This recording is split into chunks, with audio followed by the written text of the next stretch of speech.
안녕하세요. 역사의 베일 뒤에 가려진 진실과 우리 삶에 깊숙이 스며든 보이지 않는 힘에 대해 이야기하는 채널입니다. 오늘 우리가 함께 떠날 여정은 어쩌면 여러분이 알고 있던 세상의 이면을 보여줄지도 모릅니다. 이 깊은 이야기에 들어가기 앞서 잠시 시간을 내어 저희와 함께 빛을 나누는 일에 동참해 주시길 부탁드립니다. 여러분의 좋아요와 구독은 저희가 계속해서 진실을 탐구하고 의미 있는 이야기를 만들어 나가는데 큰 힘이 됩니다. 이 가치 있는 메시지를 주변에 공유하는 것은 어둠 속에서 등불 하나를 더 밝히는 것과 같습니다. 진리를 찾는 여러분의 모든 걸음에 축복이 함께하기를 기원하며 이제 시작하겠습니다. 1990년대 전 세계 음악 산업은 한 남자의 이름으로 들썩이기 시작했습니다.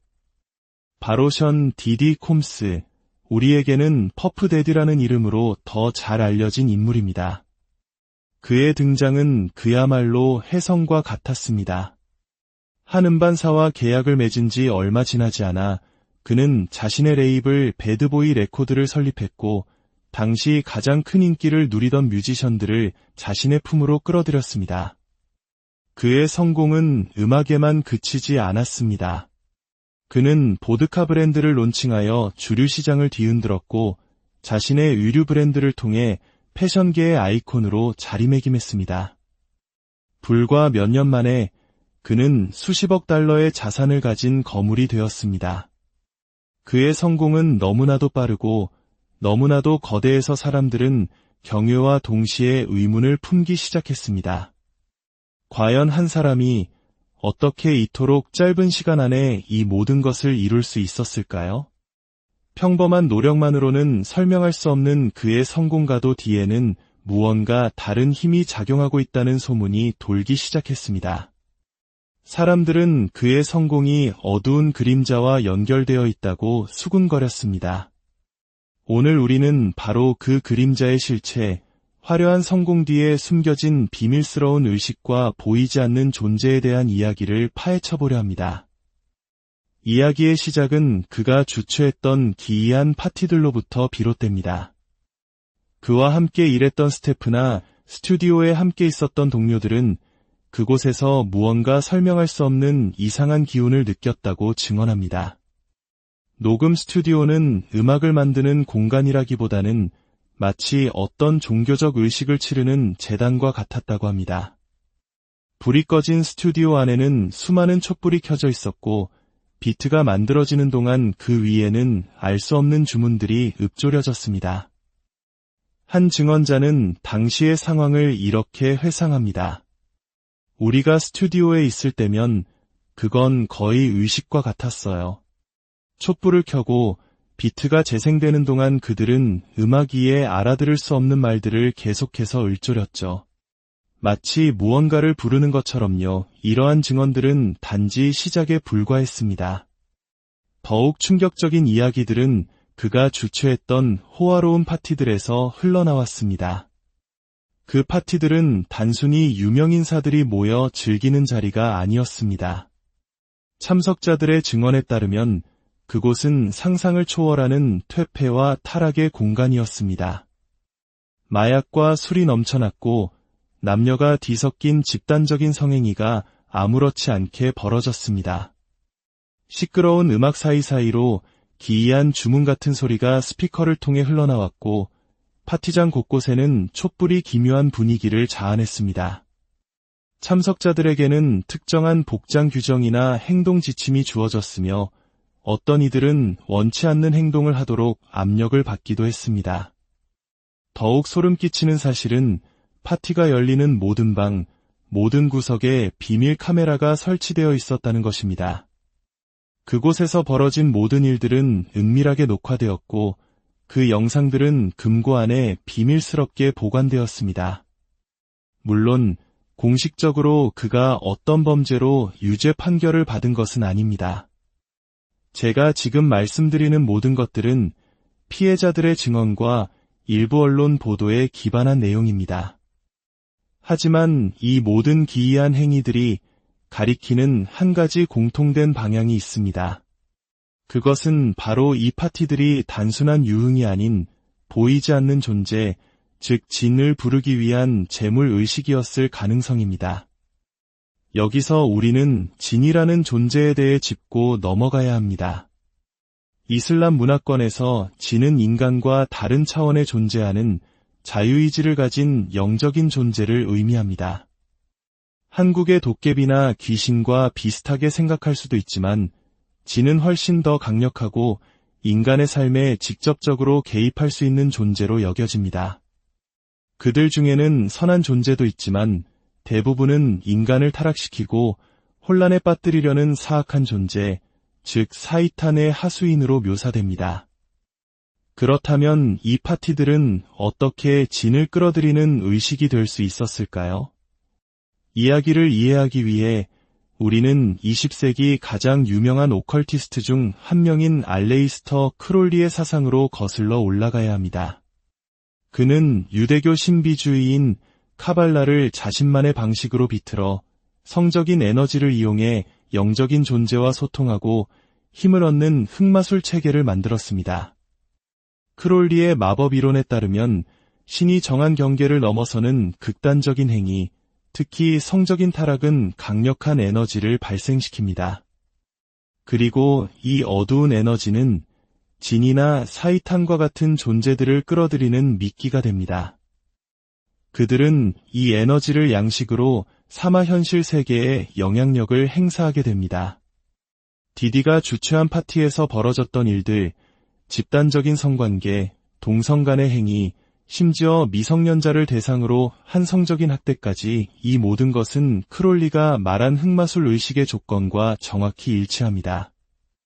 이러한 극단적인 행위를 통해 발생한 거대한 어둠의 에너지는 진들을 그 공간으로 불러 모으고 그들과의 계약을 가능하게 하는 매개체가 되었던 것입니다. 영혼을 판대가로 그는 부와 명예, 그리고 세상을 뒤흔들 힘을 얻고자 했을지 모릅니다. 그리고 계약은 거기서 끝나지 않습니다. 진은 계약자에게 더 많은 사람들을 이타락의 길로 끌어들이고 의식을 더욱 극단적인 수준으로 끌어올릴 것을 요구합니다. 이러한 맥락에서 그의 파티에서 발생했던 여러 의문의 사망 사건이나 총격 사건들은 단순한 사고가 아닐 수 있다는 끔찍한 추측에 다다르게 됩니다. 흑마술에서는 재물의 힘이 강할수록 더 큰 힘을 얻는다고 합니다. 동물을 제물로 바치는 것보다 포유류를, 그리고 그 중에서도 인간을, 특히 나이가 어릴수록 더 강력한 제물로 여겨집니다. 만약 그 파티에서 벌어진 비극들이 진을 만족시키기 위한 인신공양 의식의 일부였다면 이는 우리가 상상할 수 있는 가장 끔찍한 진실일 것입니다. 이슬람의 가르침은 이러한 영적 위험에 대해 명확히 경고합니다. 예언자 무함마드는 사이탄은 혈관을 타고 흐르는 피처럼 너희 안을 흐른다고 말했습니다. 이는 악마가 우리 몸 안에 거주하며 우리를 조종할 수 있다는 것을 의미합니다. 또한 부부가 관계를 맺기 전에 하는 기도에는 이런 구절이 있습니다. 알라의 이름으로, 오 알라여, 저희에게서 사이탄을 멀리하게 하시고 저희에게 축복으로 주실 자녀에게서도 사이탄을 멀리하여 주소서. 합법적인 부부 관계에서조차 악마의 개입을 막기 위한 기도가 필요할 만큼 부정한 관계에서 발생하는 영적인 위험은 상상 이상으로 크다는 것을 알 수 있습니다. 이제 파티장에서 발견된 다량의 베이비 오일에 대한 미스터리를 풀어보겠습니다. 사람들은 이것이 단순히 성적인 행위를 위한 도구라고 생각했지만 여기에는 더 깊고 사악한 목적이 숨어 있었습니다. 알레이스터 크롤리는 의식을 시작할 때 항상 오일을 사용했습니다. 베이비 오일은 향이 없는 중성적인 오일이라 다양한 향료를 섞어 유식용 기름을 만드는데 사용하기 용이합니다. 더욱 중요한 것은 진이 인간의 몸에 빙의하는 통로 중 하나가 바로 체액이라는 점입니다. 만약 미리 흑마술 의식을 거친 오일을 온몸에 바른다면 어떻게 될까요? 사람이 땀을 흘리거나 다른 체액을 분비할 때 그 체액은 오일과 섞이게 됩니다. 그리고 진은 그 오일을 매개로 사람의 몸에 달라붙어 훨씬 더 강력하게 빙의하거나 그 순간의 강렬한 감정적 에너지를 빨아들일 수 있게 됩니다. 베이비 오일은 단순한 윤활제가 아니라 영혼을 올가매는 덫이었던 셈입니다. 디디가 따랐던 알레이스터 크롤리는 자신이 쓴 마법서 전체가 진이 불러주는 내용을 받아 적은 것이라고 주장했습니다. 그는 스스로 창조한 것이 아니라 어둠의 존재가 전해준 지식을 세상에 퍼뜨리는 대리인이었던 것입니다. 그리고 그의 사상은 현대에 이르러 수많은 유명인사와 대중음악에 깊숙이 스며들었습니다. 최근 유출된 디디의 통화 녹음은 이 모든 의혹에 쐐기를 박습니다. 감옥에 있는 것으로 추정되는 그와의 통화에서 한 지인은 이렇게 말합니다. 악마는 거짓말쟁이야. 만약 그가 악마는 거짓말쟁이라고 말한다면 이는 자신이 예상치 못한 일이 일어났다는 것을 의미합니다. 즉, 자신의 영혼을 팔았던 진, 사이탄이 그를 배신했다는 뜻입니다. 그는 자신이 만든 덫에 스스로 갇히게 된 것입니다. 이 한마디는 지금까지 우리가 이야기한 모든 것들이 단순한 음모론이 아닐 수 있음을 강력하게 시사합니다. 이 충격적인 이야기는 우리에게 무엇을 가르쳐 줄까요? 대부분의 우리는 나는 저런 일에 빠지지 않을 거야라고 생각할 것입니다. 하지만 이 이야기는 우리 삶 곳곳에 도사리고 있는 어둠의 영향력에 대해 경고합니다. 우리가 무심코 듣는 음악의 비트 위에는 우리의 영혼을 중독시키려는 주문이 을조려지고 있을지 모릅니다. 그렇다면 우리는 어떻게 이 어둠으로부터 스스로를 보호할 수 있을까요? 가장 좋은 방법은 여러분의 삶을 빛으로 채우는 것입니다. 매일 정해진 시간에 기도를 드리고 성스러운 경전을 읽으며 삶의 방식 자체를 경건하게 유지하는 것입니다. 우리가 죄악에 빠져들기 시작하면 우리를 지키던 수호천사들은 떠나갑니다. 천사가 떠난 빈자리에는 악마들이 자유롭게 드나들 수 있는 통로가 열립니다. 우리 안에 빛이 없을 때, 신을 기억하는 것을 멈추고 기도를 멈출 때 그 내면의 공허함은 어둠으로 채워집니다.